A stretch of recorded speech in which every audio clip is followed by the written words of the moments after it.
शुद्धिकरण पर विवाद और ज्ञानदेव आहूजा के माफी मांगने से इनकार करने पर सियासत गर्मा गई है। नेता प्रतिपक्ष टीकाराम जूली ने पूरे मामले पर अपनी राय रखते हुए कहा कि इस पूरे घटनाक्रम से बीजेपी की नीयत उजागर हो गई है। ये नया नहीं है, बल्कि बीजेपी का पुराना एजेंडा और परिपाटी है कि वो लोगों को आपस में लड़ाती है। इन्हें तो अंबेडकर पर भी आपत्ति है। जूली ने सवाल उठाया कि ज्ञानदेव इतने साल से सियासत में हैं, लेकिन दलितों के लिए आखिर किया क्या। जी मीडिया से खास बातचीत में टीकाराम जूली ने कहा कि अब कह रहे हैं कि वो कांग्रेस का विरोध था। कांग्रेस तो हर जगह जाती है, कहां कहां शुद्धिकरण करेंगे। सुनिए क्या कुछ कहा टीकाराम जूली ने। कांग्रेस के अधिवेशन के बाद नेता प्रतिपक्ष टीकाराम जूली अलवर होकर आए हैं। वहां सर्व समाज ने उनका अभिनंदन किया है, इनको सर्व समाज का नेता बताया है। हमारे साथ खुद टीकाराम जूली हैं, उनसे बात करते हैं। टीकाराम जी, अलवर में आपका अभिनंदन हुआ, सर्व समाज के लोग आए। एक तरफ बीजेपी के ज्ञानदेव आहूजा, जिनको पार्टी ने निलंबित कर दिया, वो आपके जाने के बाद मंदिर में गंगा जल छिड़क रहे हैं। दूसरी तरफ सर्व समाज आपका अभिनंदन कर रहा है। क्या सिंबल है ये? देखिए, यही तो इस देश की खूबसूरती है कि किसी एक व्यक्ति की कोई मानसिकता कुछ भी हो सकती है, किसी पार्टी की मानसिकता हो सकती है, लेकिन आम पब्लिक की मानसिकता ये नहीं है। मैंने पहले भी कहा था कि सभी समाज का मुझे आशीर्वाद मिला, सब लोगों ने मुझे यहाँ तक पहुँचाया और हमेशा राजनीति के अंदर सब लोग मेरे साथ रहते हैं। सभी प्रकार के कार्यक्रमों में मुझे बुलाया जाता है, सभी धर्मों के।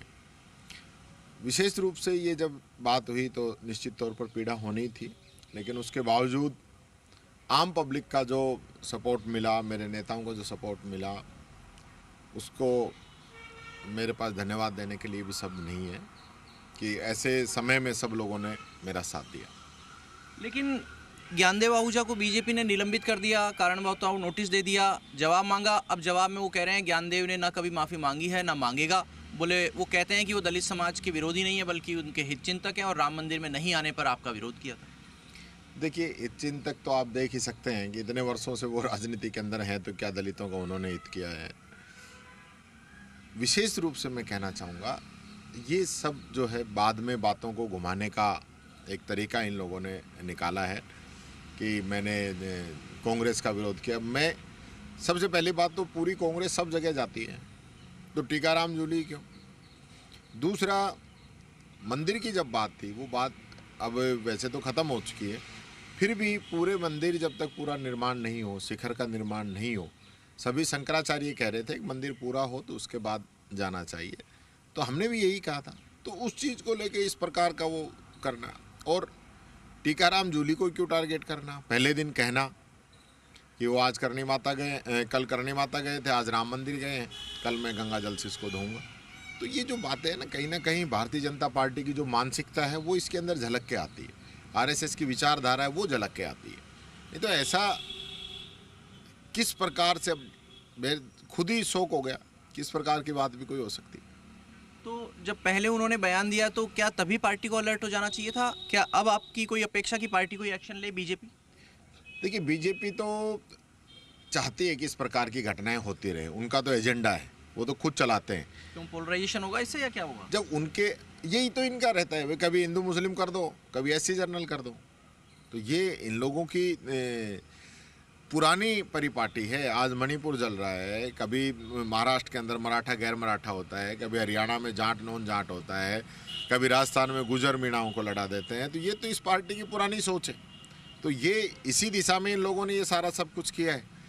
जिस पार्टी का गृह मंत्री ये कहे कि क्या अंबेडकर अंबेडकर अंबेडकर लगा रखा है, अंबेडकर का फैशन बना दिया है, इतना नाम लेते तो 7 पुश्तें तर जाती।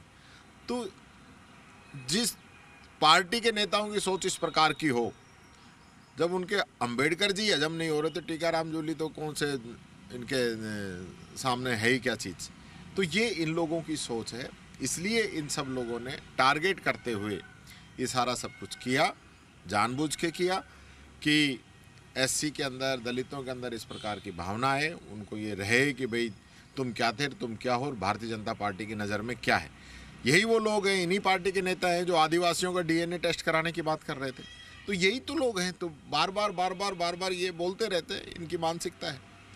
आप क्या चाहते हैं, क्या मुख्यमंत्री इस पर माफ़ी मांगे, क्या बीजेपी के प्रदेश अध्यक्ष माफ़ी मांगे, क्या ज्ञानदेव आहूजा माफ़ी मांगे? क्योंकि कई जगह अलग अलग समाजों के लोग ये कह रहे हैं कि जो बयान था वो सामाजिक सद्भाव को चोट पहुंचाने वाला था। तो इसको लेकर नेता प्रतिपक्ष टीकाराम जूली क्या सोचते हैं? देखिए, माफ़ी मांगना नहीं मांगना ये तो इन लोगों ने बता ही दिया कि हम माफ़ी नहीं मांगेंगे, खुद उनका बयान आ गया।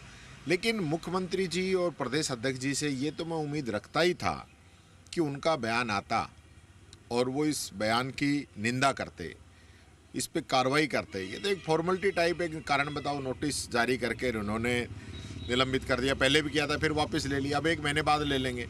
लेकिन मुख्यमंत्री जी का कोई बयान आता तो आपसी प्यार प्रेम भाईचारा सौहार्द की वो बात करते और एक मैसेज देते हैं कि भाई इस प्रकार की घटनाएं भविष्य में नहीं होनी चाहिए।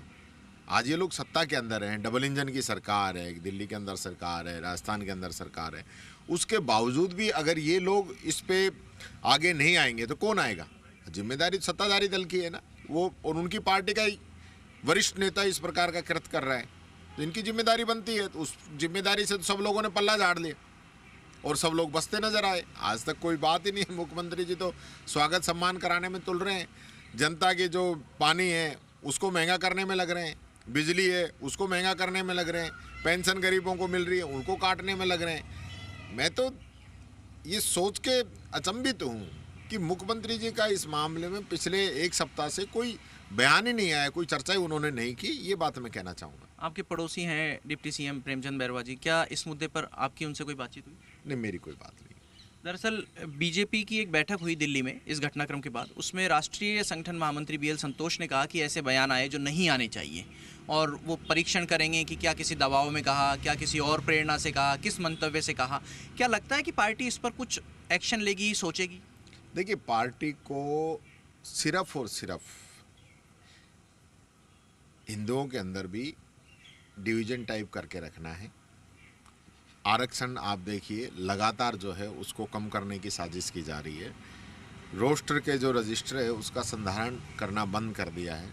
अभी पिछली जितनी भी भर्तियां हुई हैं, चाहे वो पटवारी भर्ती हो, चाहे यूनिवर्सिटीज़ के अंदर हो या अन्य भर्तियां हो, सब के अंदर रिजर्वेशन को एक तरफ हटा रहे हैं। एक ऐसा निर्णय कर दिया कि 50% में जिसने रिजर्वेशन का भर दिया, जो रिजर्वेशन में फार्म भरेगा उसका रिजर्वेशन में होगा, वो जर्नल में नहीं आ सकता। ये एक बड़ा काम कर दिया। और सबसे बड़ा काम तो ये कर दिया कि जो सरकारी नौकरियां हैं वो बंदी कर दी लगभग। तो जब रेलवे आपने निजीकरण कर दिया, एयरपोर्ट का आपने निजीकरण कर दिया, बड़ी बड़ी जो भेल इंडिया, गेल इंडिया ऐसी जो इकाइयाँ थी उनका निजीकरण कर दिया, LIC का कर दिया, बैंकों का कर दिया, तो फिर इनमें नौकरियां तो आएंगी नहीं, इनमें कहाँ से रिजर्वेशन होगा? तो मोटा मोटा तो वही आपने ख़त्म कर दिया। दूसरा, जो आपकी मंशा है, क्योंकि आपने जो आपका वोट बैंक है वो आप हमेशा ये चाहते हो कि हम सत्ता में रहें, उसके लिए चाहे हमें कुछ भी करना पड़े, तो उसी दिशा में ये लोग काम कर रहे हैं। तो ये एक पूरी पार्टी की सोच इस प्रकार की है कि जो न किसानों के पक्ष में है, न दलितों के पक्ष में है, न मजदूरों के पक्ष में है, ना आम इंसान के पक्ष में है, ना व्यापारियों के पक्ष में है। सब एजेंडे के तहत, चुनाव के तहत इसी प्रकार के इश्यूज लेके और उसके आधार पर वोट लेके ये लोग चले जाते हैं। बाकी जनता के मुद्दों की बात करके तो ये सत्ता के अंदर है नहीं। कल बाबा साहब भीमराव अंबेडकर जी की जयंती भी है। आपको क्या लगता है इस मुद्दे का क्या समाधान है? कैसे मैसेज जाएगा अंबेडकर जी की जयंती पर कि सभी समाज मिलकर रहें सोसाइटी में, क्योंकि प्रगति तो तभी होगी जब सब मिलकर रहेंगे। देखिए, निश्चित तौर पर बाबा साहब अंबेडकर कोई दलित वर्ग के हितैषी नहीं थे।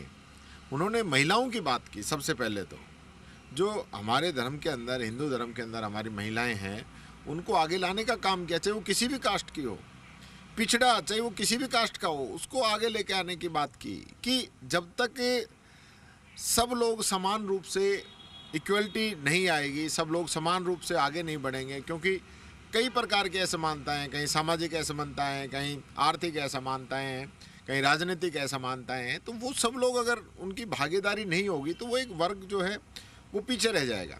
और आप ये मान के चलिए कि जब तक सब लोग मिलके नहीं लगेंगे इस देश के विकास के लिए, तब तक देश की जो तरक्की है वो उस हिसाब से नहीं हो सकती जैसी हम लोग सोचते हैं।